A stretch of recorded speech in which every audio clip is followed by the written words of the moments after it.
The Ballad of Yukon Jake. Oh, the North Country is a hard country that mothers a bloody brood, and its icy arms hold hidden charms for the greedy, the sinful, and lewd, and strong men rust from the gold and the lust that sears the Northland soul. But the wickedest born from the pole to the horn was the hermit of Shark-Tooth Shoal. Now Jacob came was the hermit's name in the days of his picious youth, ere he cast a smirch on the village church by betraying a girl named Ruth. But now men quake at Yukon Jake, the hermit of Shark-Tooth Shoal, for that is the name that Jacob came is known by, from Nome to the pole. He was just a boy in the parson's joy, ere he fell for the gold and the muck, had learned to pray with the hogs and the hay on a farm near Keokuk. For the service tale of illicit kale, of whiskey and women wild, drained the moles clean like a soup tureen from that poor but honest child. He longed for the bite of a Yukon night, and the northern light's weird flicker, or a game of mud stirred in the frozen mud, and the taste of raw red liquor. He wanted to mush along in the slush with a team of husky hounds, and to fire his gat at a beaver hat and knock it out of bounds. So he left his home for the hell-town Nome on Alaska's ice-ribbed shores, and he learned to curse and to drink and worse, till the rum dripped from his pores.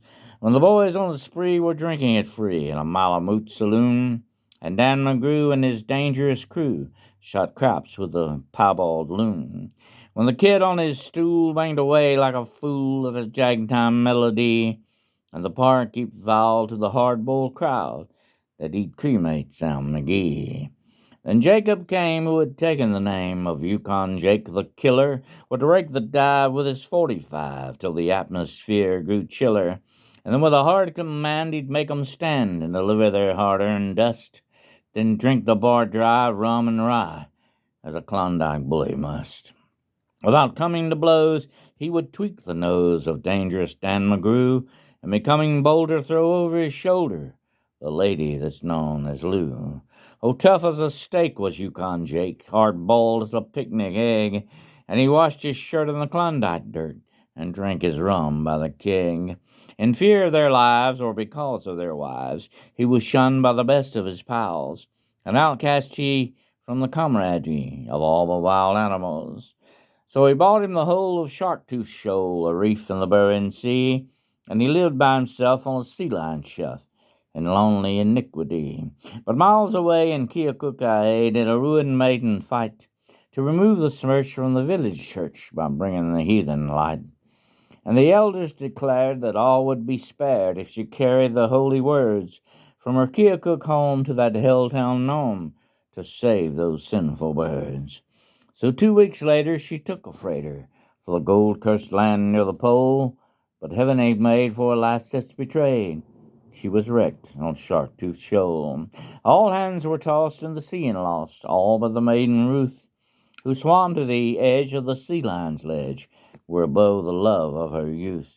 He was hunting a seal for his evening meal. He handled a mean harpoon, when he saw at his feet not something to eat, but a girl in a frozen swoon, whom he dragged to his lair by dripping hair, and he rubbed her knees with gin. To his great surprise, she opened her eyes and revealed his original sin. His 8 months' beard grew stiff and weird and felt like a chestnut burr, and he swore by his gizzard in the Arctic blizzard that he'd do right by her. Then the cold sweat froze on the end of her nose, till it gleamed like a teakle pearl, while her bright hair fell like a flame from hell down the back of the grateful girl. But a hopeless rake was Yukon Jake, the hermit of Shark-Tooth Shoal, for the dizzy maid he re-betrayed and wrecked her immortal soul. Then he rowed her ashore with a broken oar, and sold her to Dan McGrew for a husky dog and some hot eggnog, as rascals are wont to do. Now ruthless Ruth is a maid uncouth, with scarlet cheeks and lips, and she sings rough songs to the drunken throngs that come from the sealing ships. For a rouge-stained kiss on this infamous miss, they will give a seal's sleek fur, or sable if they are able. It's much the same to her.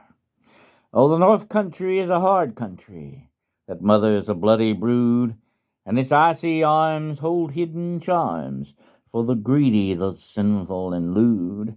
And strong men rust from the gold and the lust that sears the Northland soul.